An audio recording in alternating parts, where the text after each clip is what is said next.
All right, welcome to The Explainer. Today, we're jumping into a really bold idea from the writer L.F. Yada, one that connects physics, philosophy, and, the future of AI.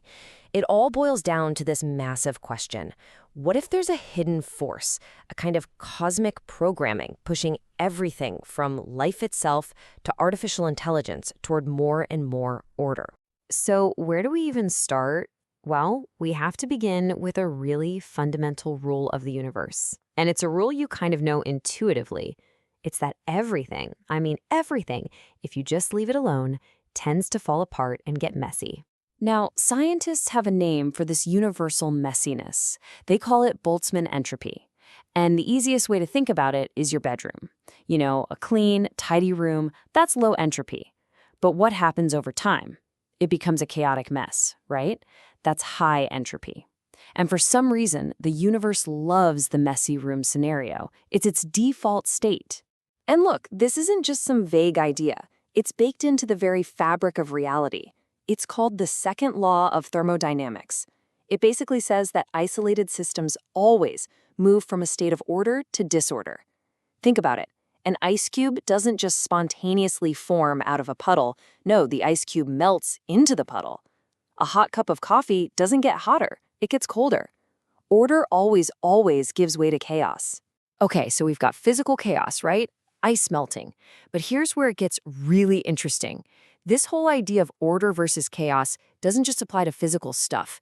It applies to information too. That's what we call Shannon entropy. So imagine just a random jumble of letters, total nonsense. That's high entropy noise. But a clear, structured sentence, like this one, that's low entropy. It's packed with meaning and order. Which brings us to the absolute core of the puzzle we're digging into today. If the universe's natural tendency, its default setting, is to create chaos and messiness, then why in the world is there so much order? How do we explain all these pockets of incredible structure we see everywhere? And let's start with the biggest, most obvious example of all. I mean, look at life. Life is the ultimate rebel. In a universe that's constantly trying to fall apart, life is this relentless, stubborn, order-creating machine. It seems to fly in the face of everything we just talked about. Just think about what living things do. It's incredible. Plants grab scattered photons from the sun and a few simple molecules, and poof, they build these complex, ordered sugars. Our bodies right now are building proteins and cells with a level of precision that is just mind-boggling. And our DNA, my goodness, our DNA is an absolute masterpiece of low-entropy, super-organized information. So here's the crucial point. Life doesn't actually break the second law of thermodynamics. That's impossible. Instead, it's a master of working within the system. It creates all this amazing internal order for itself, but it does it by, basically by exporting disorder to its surroundings. It's like cleaning your room by shoving all the mess out into the hallway. But the real question, the deep mystery, is why? What is the drive that makes life fight so hard against that cosmic tide of chaos? Okay, so how on earth do we explain this? How does the source material try to solve this puzzle of life's incredible, seemingly impossible order? Well, this is where the writer, L.F. Yada, drops a really provocative, really bold hypothesis. The proposal is to think of God not as a being, but as a universal force, a kind of spiritual impetus that guides energy and information towards creating order.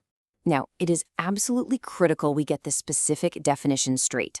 This argument is not about a supernatural being performing miracles from outside the system. No, it's suggesting something more like an invisible hand, a purposeful force that's woven into the laws of nature, gently nudging things toward more complexity, toward life. But wait, it gets even more interesting. This hypothesis doesn't just stop with biology. No, the author takes this exact same idea and applies it to our world, the world of technology, and specifically to artificial intelligence. And this table here, it just lays out the core parallel beautifully.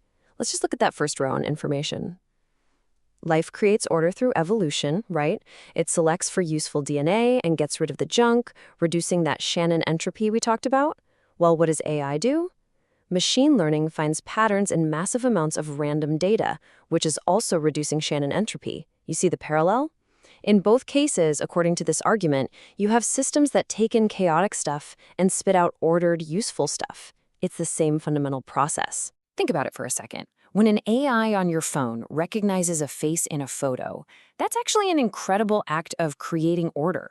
It's taking a chaotic mess of pixel data, just a jumble of numbers, and turning it into a structured, meaningful category. That's a face. It is literally reducing information chaos into useful information. So this leads to the next logical leap in the hypothesis. If AI reduces entropy in a way that looks an awful lot like how life does it, could they both be influenced by the very same purposeful, order-creating force? Are they just two different expressions of the same cosmic tendency? Okay, let's just pause for a second. What are the bigger implications here if we just entertain this idea for a moment? What happens to our worldview if we start to look at things through this very different lens? Well, it challenges a lot of our neat little boxes. For religion, it could mean reframing God not as something outside of nature, but a force within it. For science, it could be a brand new reason to seriously study the role of purpose and direction in complex systems. Philosophically, it suggests the universe isn't just random, but might have a built-in drive toward complexity. And for us, for humanity, it means maybe, just maybe, advanced AI isn't just another tool we built, but a natural, purposeful step in the evolution of the cosmos.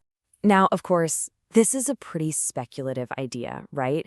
And to the author's credit, the source material doesn't try to hide that. In fact, it tackles the main points of skepticism head-on. And these are really powerful counterarguments. You know, a skeptic would quite rightly say, hang on, evolution by natural selection already does a great job of explaining life's complexity. We don't need any extra mystical forces. And for AI, well, that's just the result of really clever human programming, full stop.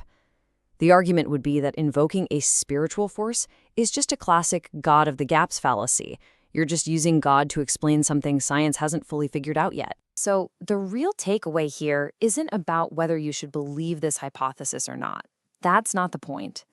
The point is to consider the author's argument as a really fascinating new lens to look through, a single unifying idea that tries to tie together the ancient mystery of life's origin with the mind-bendingly rapid emergence of AI.